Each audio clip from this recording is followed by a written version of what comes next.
जय जिनेन्द्र। आज का लेक्चर शुरू करेंगे अवकाश अंतर, और उसी के लिए कुछ लास्ट क्लास में भी कुछ चला था, उसी को भी हम आगे लेके जा रहे हैं। 7वें अवकाश अंतर में वर्ण, गंध, रस और स्पर्श से रहित कहा गया था, है ना। 7वां अवकाश अंतर, उसमें वर्ण, गंध, रस, स्पर्श रहित बात आई। वर्ण, गंध, रस, स्पर्श रहित बाकी के षड द्रव्यों में से पुद्गल द्रव्य के अलावा बाकी के 5 द्रव्यों में वर्ण, गंध, रस और स्पर्श नहीं होता है। बराबर। धर्मास्तिकाय, धर्मस्तिकाय, आकाशास्तिकाय और जीवास्तिकाय, चार अस्तिकाय में वर्ण, गंध, रस, स्पर्श नहीं होता। काल में तो ऐसे भी नहीं होता है, पर पुद्गलास्तिकाय में होता ही है। इसलिए ये 4 अस्तिकाय वर्ण, गंध, रस, स्पर्श रहित है। बिल्कुल इसी तरह बुद्धि भी वर्ण, गंध, रस, स्पर्श रहित है, और अवकाशांतर भी वर्ण, गंध, रस, स्पर्श रहित है। मतलब ये हो गया कि ये सारी चीज अजीव द्रव्य है। बराबर।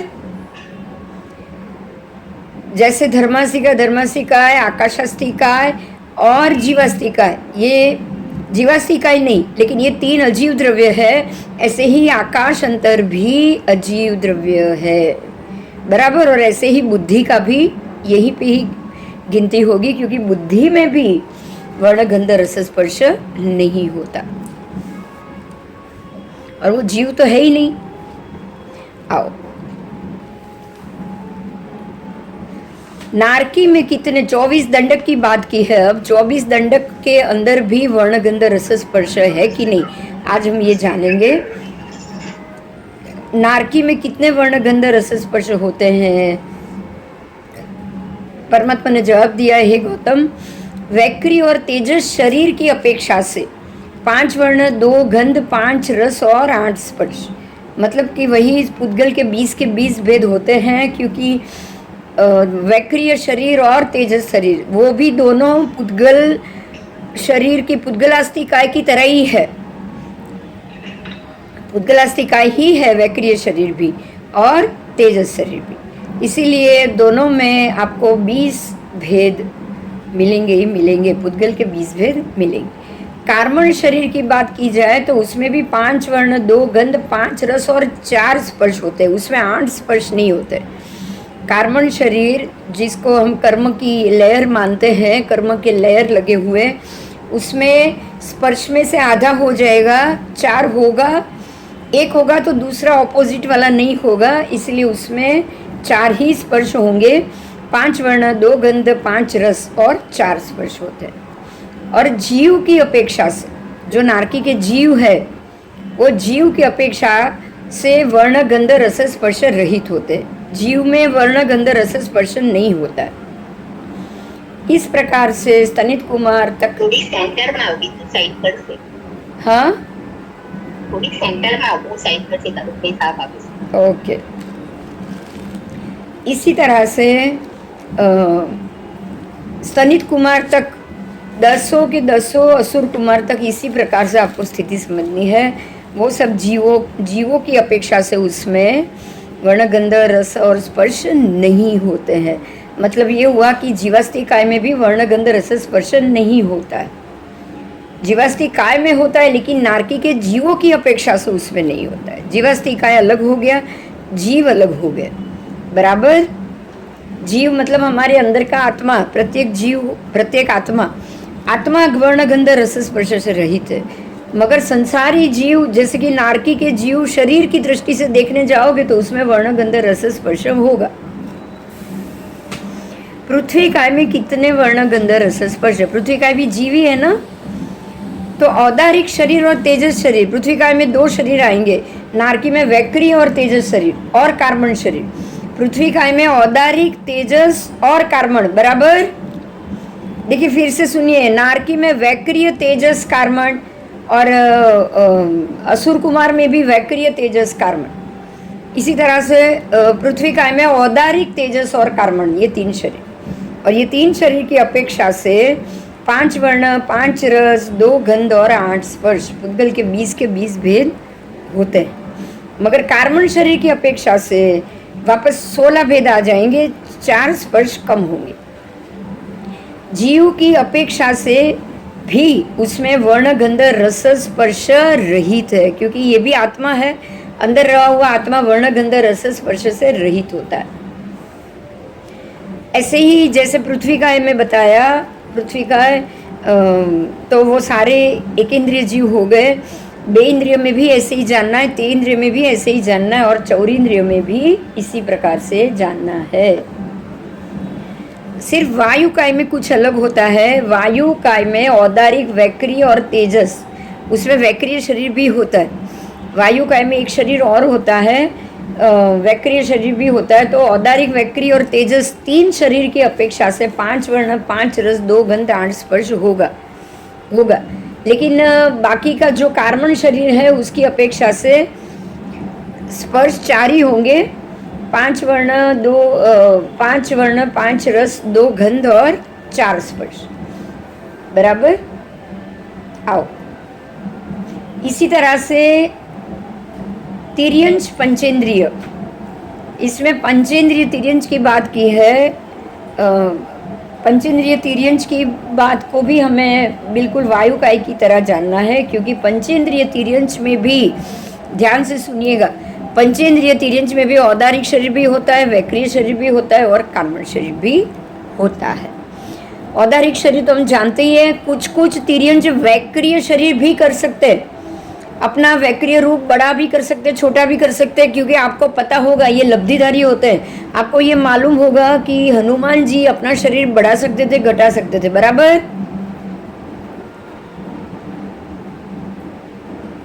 हमारे लिए ये आश्चर्य की बात नहीं है, जैन शास्त्र में ये आश्चर्य की बात नहीं है, क्योंकि किसी तिर्यंच के पास वैक्रिय लब्धि भी होती है, और ये वैक्रिय लब्धि के कारण हनुमान जी वानर रूप में थे, वानर के भव में थे, और वानर के भव में वो अपना वैक्रिय शरीर, वैक्रिय रूप, कुछ भी रूप बदल सकते थे, शरीर बढ़ा भी सकते थे, शरीर घटा भी सकते थे।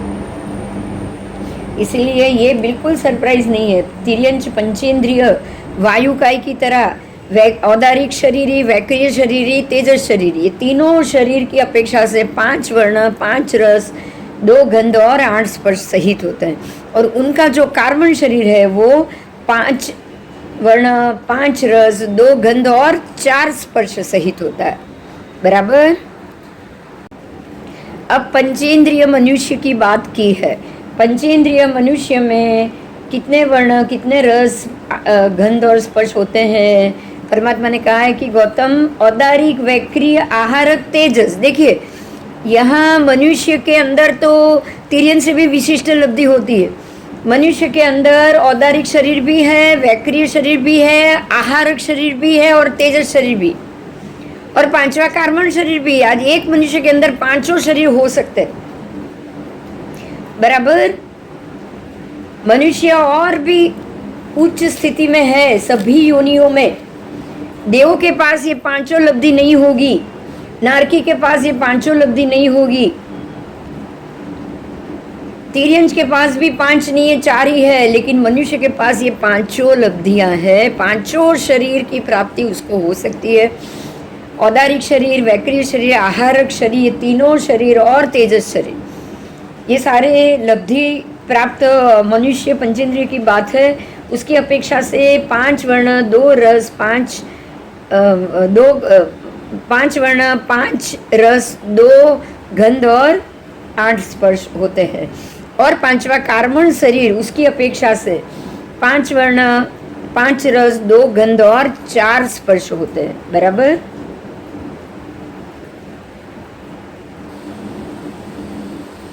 बराबर?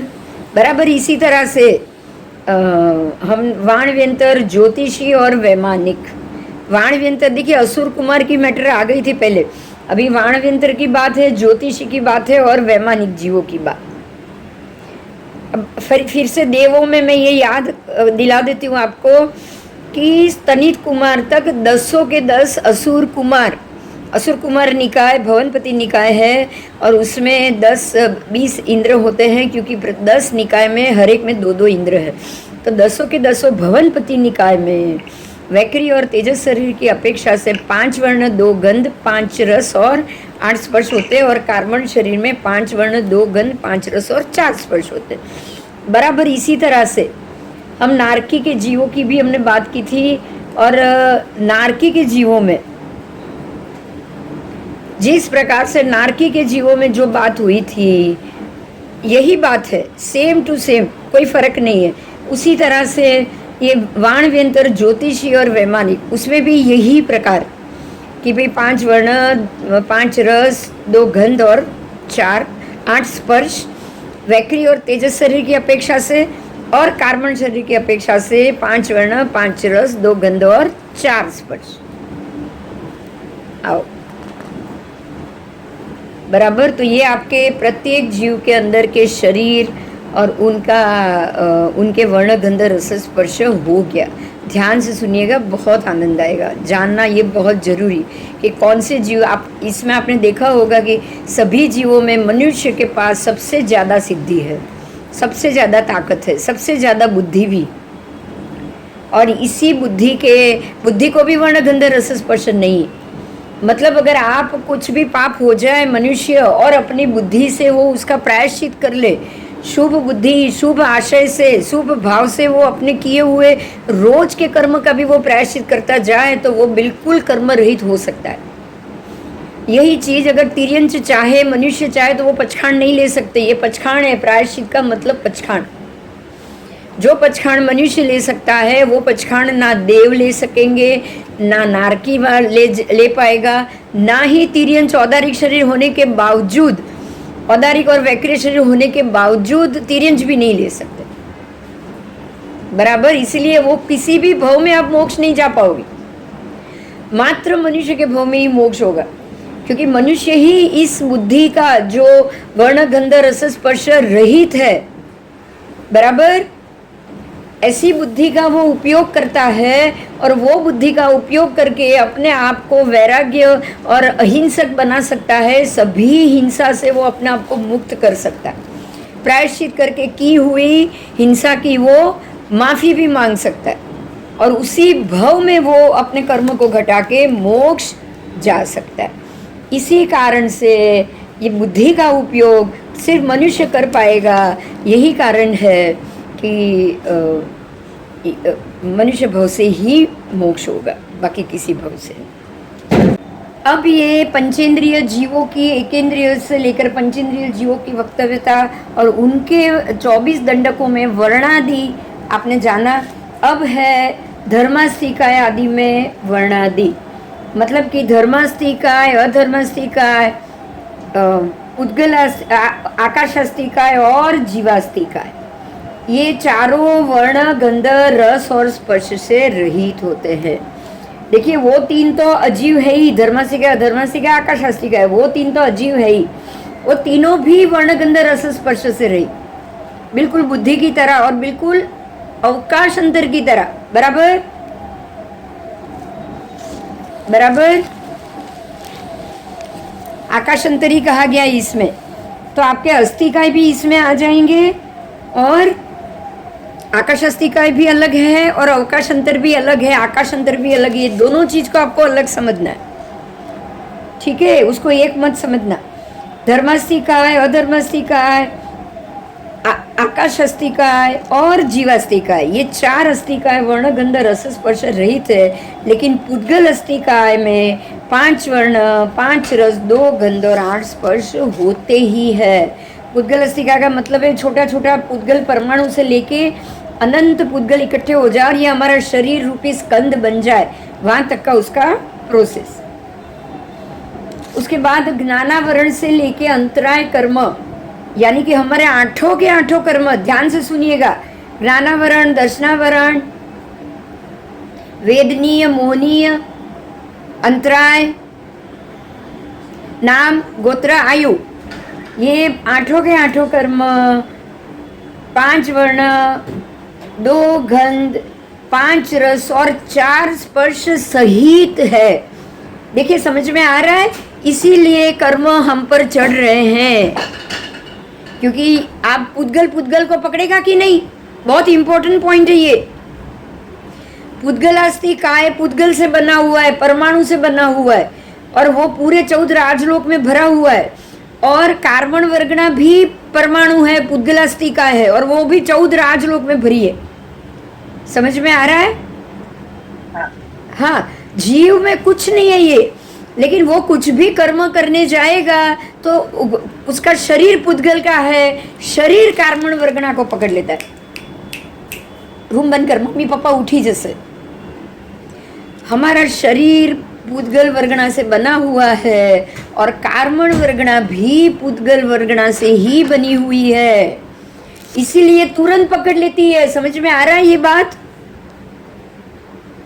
जैसे आग आग को पकड़ लेगी, वायु वायु को पकड़ लेगा, पानी पानी को पकड़ लेगा, बिल्कुल इसी तरह से पुद्गलास्थि का है वर्ण गंध रस स्पर्श सहित, और कार्बन वर्गना भी वर्ण गंध रस स्पर्श से सहित। यही कारण है कि जीव जरा भी कर्म करेगा, जीव नहीं कर रहा है, उसका शरीर कर रहा है, उसका मन कर रहा है, बराबर? उसका शरीर कर रहा है। जैसे ही वो कर्म करेगा, ऐसे ही पुद्गल वर्गना को खींच के अपने पुद्गलास्तिका के ऊपर वो चढ़ा देगा। तो पुद्गलास्तिका शरीर भी पुद्गल सहित, वर्णगंध रस स्पर्श सहित, और कार्बन वर्गना भी वर्णगंध रस स्पर्श सहित।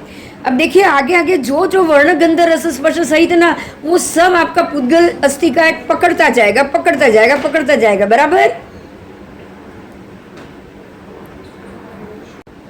आओ आगे जाएंगे। तो ज्ञानावरण से लेकर अंतराय कर्म तक के 8 कर्म 5 वर्ण 2 गण 5 रस और 4 स्पर्श सहित है, इसीलिए जीव उसको कार्बन वर्गना के रूप में तुरंत उसका पुद्गलास्तिका उसको पकड़ लेता है। अब उसके बाद लेश्या की बात की है। लेश्या में कितने वर्ण गंध रस स्पर्श? तो लेश्या दृष्टि, दर्शन और ज्ञान सबकी बात आई है, ध्यान से सुनिएगा। लेश्या, कृष्ण लेश्या की बात की। द्रव्य लेश्या की अपेक्षा कृष्ण लेश्या में 5 वर्ण 2 गंध 5 रस और 8 स्पर्श होते ही है। और भाव लेश्या, लेश्या में 2 आएगी, एक द्रव्य लेश्या, एक भाव लेश्या। भाव लेश्या विचारों की लेश्या, तो विचारों में तो आना ही नहीं है, जैसे बुद्धि में नहीं है। बोलो, विचारों में होगा? बुद्धि में नहीं है, इसीलिए विचारों में भी नहीं है। हम जैसे बोलते हैं ना, हमने खाली सोचा। भाव लेश्या की अपेक्षा वर्णादि रहित होता है, जैसे बुद्धि। अब भाव लेश्या का मतलब ही आपको सोचना हो गया, आपके अंदर के भाव हो गए। द्रव्य लेश्या और भाव लेश्या में फर्क है। द्रव्य लेश्या आपने सोचा, वो काम करना शुरू किया, तब वो द्रव्य बन जाएगी। मैंने जब तक अशुभ भाव भाया है तब तक ठीक है, लेकिन वो अशुभ भाव मन में आया, उसके बाद वचन में आया, उसके बाद काया में आया, तो अपने आप वो द्रव्य हो गया। जैसे कि हम ये इनको देखेंगे। प्रसन्न चंद्र राजर्षि जब सोच रहे थे कि मैं इनको मार रहा हूँ, मैं इनको मार रहा हूँ, मैं इसको मार रहा हूँ, तब तक खाली सोच रहे थे। और जैसे ही भाव में आया, जैसे ही हाथ ऊपर चला गया, ये उनके वचन में आया, काया में आया, जैसे ही आया वो तुरंत वापस आ गए, बराबर? तुरंत प्रायश्चित पे चढ़ गए कि अरे मैं ये गलत कर रहा हूँ, मुझे थोड़ी ना ऐसा काम करना है। वो तुरंत प्रायश्चित पर चढ़ गए। और जैसे ही वो प्रायश्चित पे चढ़ गए, उन्होंने द्रव्य लेश्या की अपेक्षा 5 वर्ण 5 गंध 2 गंध 5 रस और 8 स्पर्श को छोड़ दिया, क्योंकि भाव लेश्या में ये नहीं होते हैं, इसलिए उनके ऊपर कर्म बंध नहीं हुआ। देखो, मात्र सोचने से कर्म बंध नहीं होता है। समझ में आया? ये बहुत इंपॉर्टेंट मुद्दा है। आप खाली सोच लो तो भाव लेश्या में वर्णादि है ही नहीं। शुक्ल लेश्या तक आपकी 6 की 6 लेश्या में, भाव लेश्या में वर्ण गंध रस स्पर्श नहीं है। भाव लेश्या बुद्धि की तरह निर्मल है, पर द्रव्य लेश्या में निर्मलता नहीं है। द्रव्य चारों के चारों द्रव्य लेश्या, 6 के 6 द्रव्य लेश्या में वर्ण गंध रस और स्पर्श होते ही है। 5 वर्ण 2 गंध 5 रस और 8 स्पर्श, बराबर? बराबर, ये बहुत इंपॉर्टेंट पॉइंट है। ये શું થયું? હા,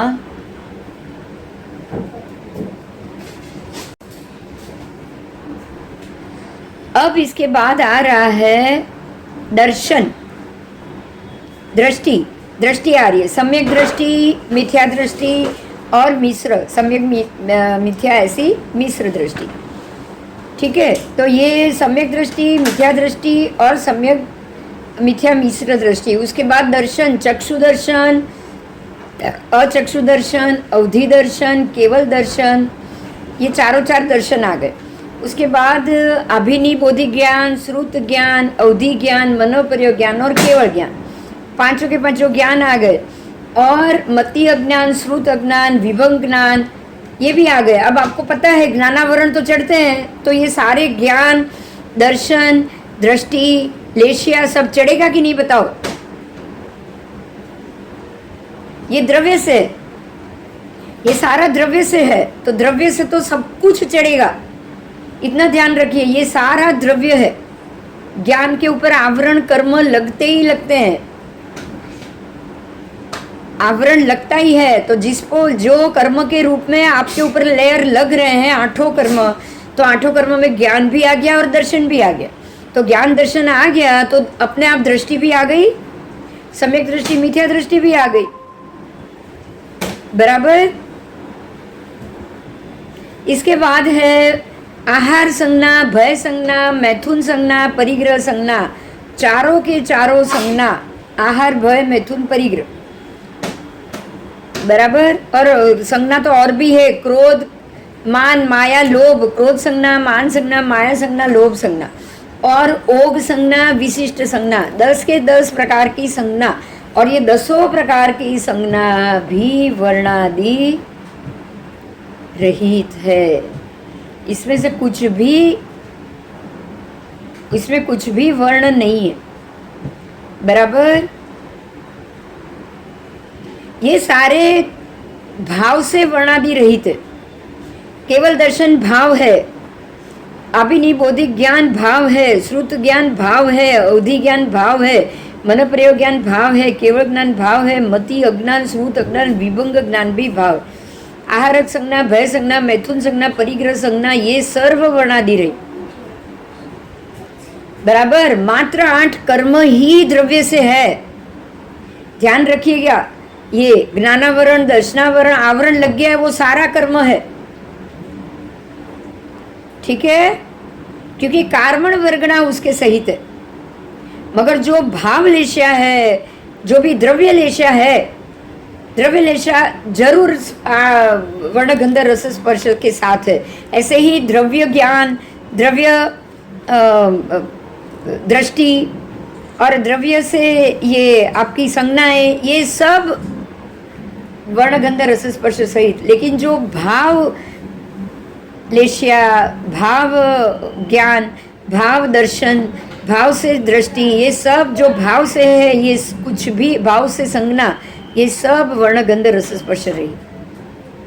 इसीलिए समझना है आपको, एक बहुत इम्पोर्टेंट मैसेज है यहाँ पे। आप मन से सोचोगे, तुरंत आप थोड़े ही समय में आपने ये गलत सोच लिया है, ऐसे विभाव में से बाहर आकर भाव लेशिया में चढ़ जाओ। शुक्ल लेशिया भाव से आप भाव में चढ़ जाओ, बस शुभ भाव में चढ़ जाओ। समझ में आ रहा है आपको? कितने भी कर्म बंध का कारण हो, कितने भी निमित्त का कारण हो, अशुभ भाव आएंगे ही आएंगे। अशुभ भाव जैसे आए उसको मन तक ही आने दो, वचन काया में बिल्कुल नहीं जाना चाहिए। जैसे ही वचन काया में वो नहीं जाएगा, मन से ही आप उसको शुभ भाव में वापस आ जाओ, मिच्छामि दुक्कडम कह दो और वो सबको आप गलती समझ के आप खुद भी भूल जाओ और आप उस भाव से बिल्कुल शुद्ध हो जाओ। जैसे ही ये क्रिया हुई, ज्ञान से शुद्ध, भाव से शुद्ध, दृष्टि से शुद्ध, संज्ञा से शुद्ध, कोई क्रोध मान माया लोभ संज्ञा नहीं, कोई भय मैथुन परिग्रह और ये संज्ञा नहीं, तो तुरंत क्या होगा? आप कर्मबंध से छूट जाओगे। बराबर। क्योंकि भावलेशा की अपेक्षा तो ये वर्णगंध रस स्पर्श रहित है। भावलेशा है ही नहीं, तो भावलेशा जब वर्णगंध, जो भी वर्णगंध रस स्पर्श रहित है वो आपके पुद्गल पे चढ़ेगा ही नहीं। राइट। कितना अच्छा जवाब है, आप सोचो। पुद्गल अस्थि काय वर्ण गंध रस स्पर्श सहित है, तो जो चीज वर्ण गंध रस स्पर्श सहित है वो ही कर्म बन के आपके ऊपर लगेगा। जो जो चीज में वर्ण गंध रस स्पर्श नहीं है वो आपके ऊपर लगेगा ही नहीं। और आपके पास लिस्ट आ गई है, अस्थि काय कोई वर्णगंध रस स्पर्श, धर्मास्थि काय अधर्म, अजीव अजीव द्रव्य बिल्कुल वर्णगंध रस स्पर्श से रहित, राइट। और बुद्धि वर्णगंध रस स्पर्श से रहित, सारी भावलेशिया, फिर भाव दृष्टि, भाव ज्ञान, भाव संज्ञा, ये भी वर्णगंध रस स्पर्श रहित, बराबर। भावे भावना भाविये भावे केवल ज्ञान, यही कारण है। आप शुभ भाव भावो, केवल ज्ञान नियत है, निश्चित है आपका। शुभ भावना मन में हर समय होनी चाहिए। अगर अशुभ निमित्त के कारण आ भी जाए तो तुरंत कुछ समय में प्रायश्चित, मिच्छामि दुक्कडम, बराबर।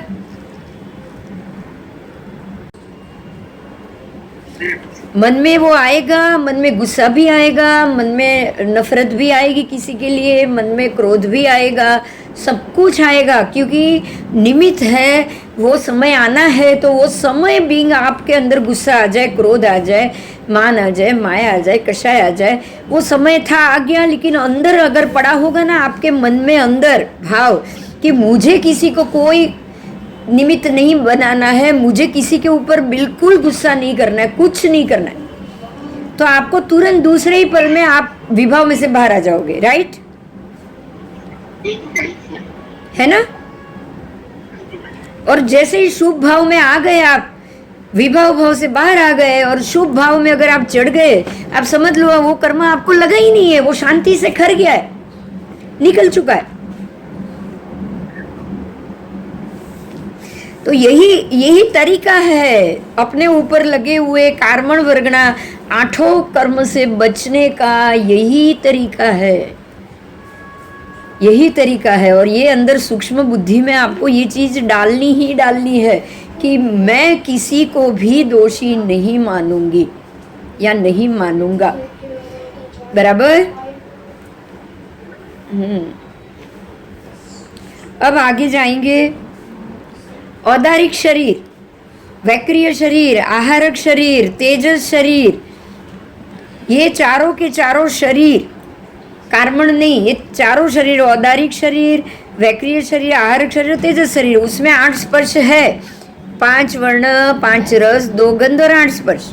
और अब कार्मण शरीर की बात देखिए, शरीर में तो होना ही होना है, कोई भी शरीर होगा, याद रखना, वो तेजस शरीर हो, औदारिक हो, वैक्रिय हो, आहारक हो, कुछ भी हो या कार्मण हो, पांचों शरीर पुद्गल से बने हुए हैं। और पुद्गल में तो आपको ये द्रव्य वर्गणा, कार्मण वर्गणा लगेगी ही लगेगी।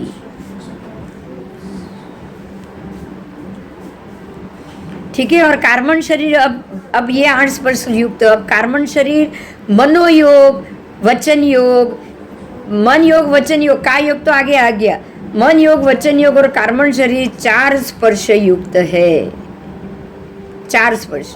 मनोयोग को 4 स्पर्श और वचन योग को 4 स्पर्श, पर का योग 8 स्पर्श सहित आ गया, बराबर। तो मन योग और वचन योग को तो स्पर्श है और है। तो आप अगर कुछ समय के बाद अगर इस चीज को तुरंत विभाव भाव आ जाए तो तुरंत भाव में आ गए और प्रायश्चित कर लो तो ही बचोगे। अगर आप उसी में विभाव में रहे कि भाई जो आया है वो मेरे लिए जरूरी है और मुझे ये चाहिए ही चाहिए, तो फिर आपके ऊपर वो कर्म चढ़ गया, राइट। बराबर। और अब ये दूसरी बात है, ये भी बहुत इम्पोर्टेंट है, साकारो उपयोग और अनाकार उपयोग। समझिएगा, ये साकार उपयोग, अनाकार उपयोग, बराबर, ये भी बहुत जरूरी है। साकार उपयोग क्या है, अनाकार उपयोग क्या है, उसको भी हम जानेंगे आगे। और ये दोनों वर्णादि रहित है, बुद्धि की तरह। उपयोग वर्णादि रहित है, वो साकार हो या अनाकार, बराबर। आगे द्रव्य लेशिया की यहाँ बात की है, थोड़ा थोड़ा जो आगे आ गया उसको वापस डिफाइन किया है, उसको भी समझो। द्रव्य लेशिया, भाव लेशिया, जो बादर पुद्गल परिणाम होने के कारण, द्रव्य लेशिया बादर पुद्गल परिणाम है, वो पुद्गल है, वो पौद्गलिक है, उसके वर्गणा है, उसकी वर्गणा है जो पुद्गल तुरंत खींच लेगा। आपका पुद्गल ये पुद्गल पुद्गल को खींचेगा ही खींचेगा, बराबर। इसीलिए ये तुरंत द्रव्य लेशिया आपके ऊपर लग जाएगी। लेकिन भाव लेशिया की बात की, वो आंतरिक परिणाम रूप है, मन के परिणाम रूप है। मन, बुद्धि और अंदर का जो अंदर के आपके भाव विभाव, वो आंतरिक परिणाम है, उसमें कोई पुद्गल नहीं है। देखिए, बुद्धि में पुद्गल नहीं है तो ये जो भाव लेशिया है उसको बुद्धि एक्सेप्ट नहीं करेगी, राइट, वर्गणा नहीं लगाएगी, बराबर। ऐसे ही ध्यान से सुनिएगा, जैसे बुद्धि में ये नहीं है, ऐसे ही हमारे जो धर्मास्तिका है उसमें भी ये वर्गणा नहीं है, वो भी वर्गणा थी, ये वर्ण गंध रस स्पर्श से रहित है। तो उसको धर्मास्तिका आदि, वो जो भी अरूपी और जो अजीव जीव है उनके ऊपर भी कर्म नहीं लग रहे हैं, राइट, वो भी कर्म से रहित होंगे, उनको भी लेशिया कभी नहीं लगेगी। इसीलिए ये बहुत इंपॉर्टेंट है कि जो चीज द्रव्य से पौद्गलिक होगा उसको ही कार्बन वर्गणा आदि पुद्गल द्रव्य लगेंगे, बाकी नहीं। आंतरिक परिणाम रूपी होने से उसमें वर्णादि होते नहीं है। बुद्धि भी आंतरिक परिणाम है, आपकी भाव लेशिया भी आंतरिक परिणाम, उसके बाद दर्शन भी आंतरिक परिणाम, उसके बाद दृष्टि भी, सम्यक दृष्टि, मिथ्या दृष्टि भी आंतरिक परिणाम, ठीक है। केवल दर्शन, अवधि दर्शन, चक्षु दर्शन, अचक्षु दर्शन, वो भी आंतरिक परिणाम। मति ज्ञान, श्रुत ज्ञान, अवधि ज्ञान, मनोपर्य ज्ञान, केवल ज्ञान भी आंतरिक परिणाम, और मति अज्ञान, श्रुत ज्ञान, विभव ज्ञान भी आंतरिक परिणाम। हमारी सारी संज्ञाएं, आहार संज्ञा, भय संज्ञा, मैथुन, परिग्रह, क्रोध, मान, माया, लोभ, विशेष संज्ञा और ओग संज्ञा, वो सबके सब आंतरिक परिणाम है, बराबर। इसीलिए ये सब वर्णादि रहित, ठीक है। तो जो आंतरिक परिणाम है, जो सिर्फ मन तक लगता है, वचन और काया में लगेगा तो ही ये बाह्य पुद्गल आ जाएंगे, बादर आ जाएंगे। वचन शब्द है, शब्द पुद्गल है, काया भी पुद्गल है, इसलिए उसी में ये लग जाएंगे, वो कर्म के रूप में चढ़ जाएंगे। यही कारण था कि जो बाहुबली जी का 12 साल 12 वर्ष तक मान कषाय कर्म के रूप में नहीं चढ़ा, राइट, कर्म के रूप में चढ़ा ही नहीं है, क्योंकि वो मन तक ही रहा है, मन तक ही रहा है। जब मन से भी निकल गया वो द्रव्य लेशिया बना ही नहीं, नहीं तो उसको उनको भोगना पड़ता है ना।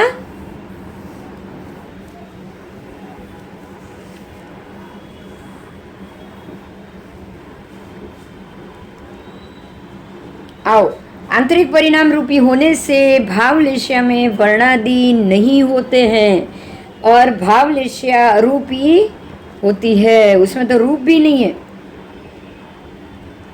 औदारिक आदि 4 शरीर और काय योग पुद्गलिक और स्थूल होने के कारण उसमें 8 स्पर्श होते हैं।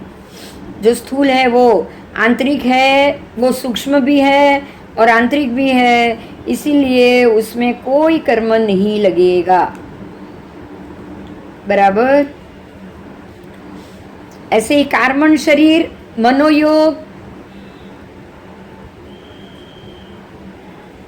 और वचन योग, मनोयोग में भी है। योग मतलब क्रिया हो गई, देखिए खाली बुद्धि में नहीं है, इच्छा में नहीं है, मन यानी कि इच्छा में नहीं है, लेकिन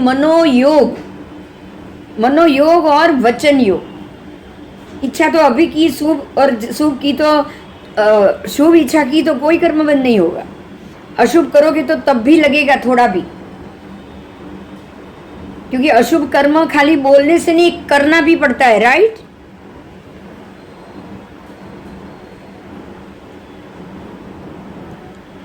जब वो करने में आ जाए, इच्छा, आपने जो भी इच्छा सोची, आपके मन में बात आई, वो अगर कर्तु हो जाए, करने में आ जाए, तो वो हो जाता है मनोयोग। क्योंकि आपने वो कर्म किया किया किया, समझ लो आपने अगर वो कर दिया, अब आपको ये जो मनोयोग जो है वो लग जाएगा। और वो लगने से आपके कार्मण शरीर की तरह ही मनोयोग और वचन योग में भी 4 स्पर्श, 5 रस, 2 गंध, 8 स्पर्श, 4 स्पर्श, 8 नहीं 4 स्पर्श और 5 वर्ण सब लग जाए, बराबर? आओ, अब सर्व द्रव्य की बात की है। जितने भी द्रव्य है वो, जितने भी द्रव्य जिसको हम देख सकते हैं, जिसको हम भोग सकते हैं, सर्व द्रव्यों में 5 वर्ण, 2 गंध, 5 रस और 8 स्पर्श होते ही, बराबर? पर कभी कभी कोई कोई जो आपके ऊपर कर्म के हिसाब से चढ़ते हैं, वो स्पर्श में 4 चढ़ेंगे, 8 के 8 नहीं चढ़े होंगे, तो भी 4 चढ़े तो बाकी के 4 उसके ऑपोजिट है, इसलिए चढ़ेंगे कितने? 4। सबके सब नहीं चढ़ेंगे, 8 के 8 नहीं चढ़ते एक साथ। आओ, तो द्रव्य में तो होना ही है। द्रव्य में द्रव्य गुण पर्याय, ये तीनों में आपको वर्ण गंध रस स्पर्श मिलेंगे ही मिलेंगे।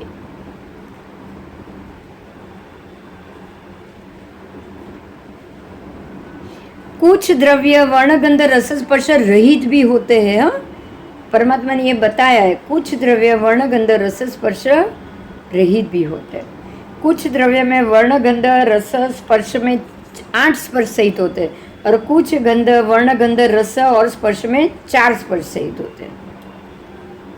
आओ, इस प्रकार से सर्व प्रदेश और सर्व पर्याय में भी हमें इसी प्रकार से जानना चाहिए। अतीत, अनागत और समस्त काल, मतलब वर्तमान, संपूर्ण काल भी वर्ण गंध रस स्पर्श रहित है। काल द्रव्य, फिर वो अतीत हो, अनागत हो या वर्तमान हो, उसमें कोई वर्णादि नहीं, बराबर? उसमें कोई भी वर्णादि नहीं। काल द्रव्य वो पूर्ण रूप से अजीव है। आगे, गर्भ में उत्पन्न होता जीव, जो जीव गर्भ में आया है उसको कितने वर्ण गंध रस स्पर्श है? जो जीव माता पिता के गर्भ में आया है उसके वर्ण गंध रस स्पर्श की बात करेंगे। क्या कही है भगवान ने, क्या कहा है, उसको हम जानें।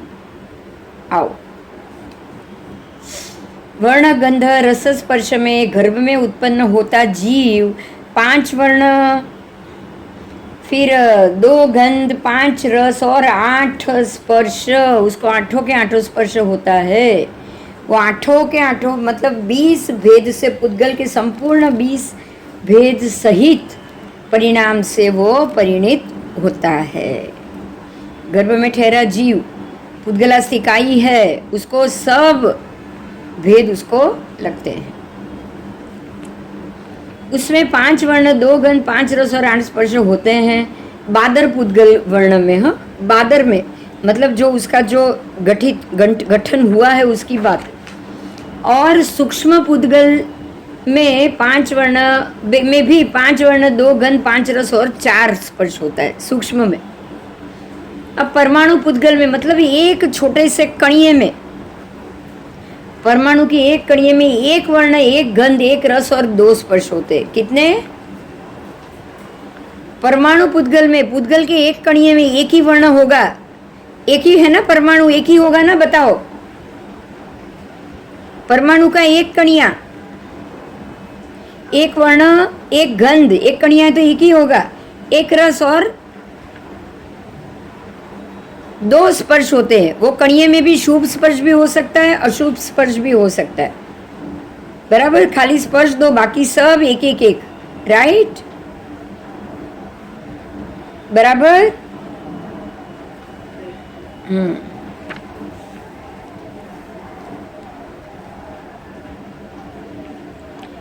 उसके बाद प्रदेश, द्रव्य के निर्विभाग अंश, उसको प्रदेश कहा जाता है, बराबर। द्रव्य का निर्विभाग, आप उसका भाग नहीं कर सकते। परमाणु एक कणिया है, पर जब दो कणिया इकट्ठा, मतलब एक कणिये का दो भाग नहीं होता है, दो कणिया इकट्ठा हो गया, अगर वो फिट हो गया, तो भी अगर आप अलग करोगे तो प्रदेश नहीं बनेगा, वो परमाणु बनेगा, राइट।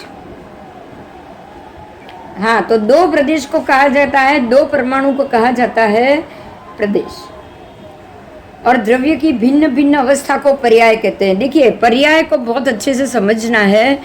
जैसे कि मेरा शरीर पूरा पुद्गलास्थि काय का बना हुआ है, द्रव्य से, उसको आप पुद्गल द्रव्य कह सकते हो। लेकिन मेरे जन्म का शरीर, गर्भ में शरीर अलग था, तो वो अलग पर्याय था। उसके बाद जन्म हुआ तो वो अलग पर्याय में आया, तो उसको भी अलग पर्याय कहेंगे। तब तक तो बहुत सारे पर्याय आ गए थे। उसके बाद आप देखोगे बड़ा हो रहा है, आप चल रहे हो, आपके अलग अलग अलग अलग पर्याय आते कि नहीं। जैसे जैसे समय जाएगा रोज एक एक नया पर्याय होता है, बराबर। अभी भी अगर आप वृद्ध हो रहे हो तो 60 से लेके 70 साल में भी बहुत सारे पर्याय आए कि नहीं।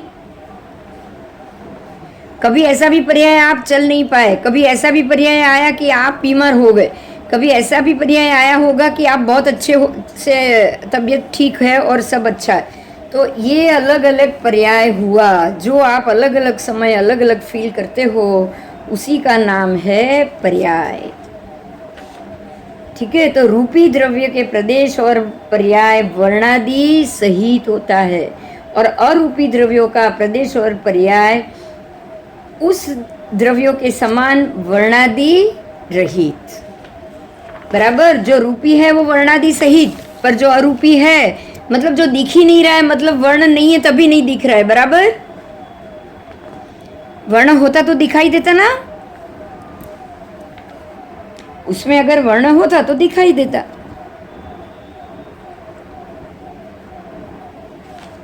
अतीत, अनागत और समस्त काल अरूपी है, इसलिए वो वर्णादि रहित है। बुद्धि भी अरूपी है, बराबर। मन भी अरूपी है, बराबर। अच्छा, उसके बाद दृष्टि भी अरूपी है, लेश्या भी अरूपी है, राइट। भाव लेश्या, भाव लेश्या अरूपी, भाव दृष्टि, शुभ दृष्टि, अशुभ दृष्टि, भाव दृष्टि अरूपी। उसके बाद भाव दर्शन भी अरूपी, भाव ज्ञान भी अरूपी, राइट। भाव संज्ञा भी अरूपी है ना।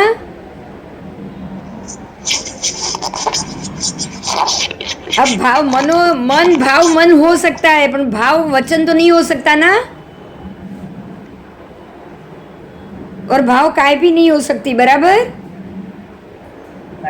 हाँ, तो भाव मन है वो अरूपी। तो जितने भी अरूपी है वो सारे वर्णादि रहित है, बराबर। मजा आ गया, आज बहुत अच्छा था।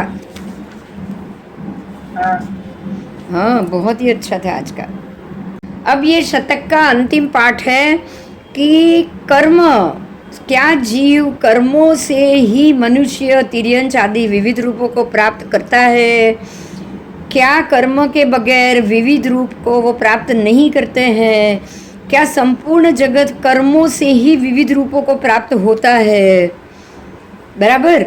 और क्या कर्म के बगैर ये प्राप्त नहीं होता? इतने सारे सवाल गौतम स्वामी ने परमात्मा से किए हैं और परमात्मा ने उसके जवाब दिए हैं, उसको हम जानेंगे। परमात्मा ने कहा है कि हाँ गौतम, जीव और जगत, ध्यान से सुनिएगा, जीव और जगत, जगत यानी जीवों का समूह, बराबर। मैं और मेरा परिवार तो जीवों का समूह हुआ कि नहीं? हुआ। मैं और मेरा परिवार, हम खाली इतना भी बोलेंगे ना तो भी ये जीवों का समूह हो गया। परंतु कर्म के बगैर ये विविध रूपों को प्राप्त नहीं करते हैं। बराबर। वो जगत और जीव कर्म से ही विविध रूप को प्राप्त करेंगे, बिना कर्म वो कोई भी रूप को प्राप्त नहीं कर सकते। कर्म से ही जीव नरक में, तिर्यंच में, मनुष्य में और देवगति में जाते हैं। कर्म के कारण ही जीव विभिन्न अवस्था को प्राप्त भी करते हैं। कर्म के कारण ही जीव सुख दुख, संपन्न असंपन्न, जन्म मरण, रोग शोक, संयोग वियोग आदि सर्व परिणाम को प्राप्त करते हैं। और जीव स्वकृत कर्म के उदय से ही ये सब प्राप्त, उदय होगा तो वापस वही कर्म की श्रृंखला चालू हो जाएगी। उसमें भी अगर आप नया बांध रहे हैं तो वो नया बंधन भी शुरू हो जाएगा। कर्मों के उदय के बगैर जीव विभिन्न रूपों को प्राप्त नहीं कर सकता। बराबर। कर्म को बांध तो लिया, पर जब तक कर्म का उदय वापस नहीं चालू होगा तब तक आपको ना उसको खत्म कर सकोगे, ना ही उसको नए रूप में फिर से बांध पाओगे। बराबर।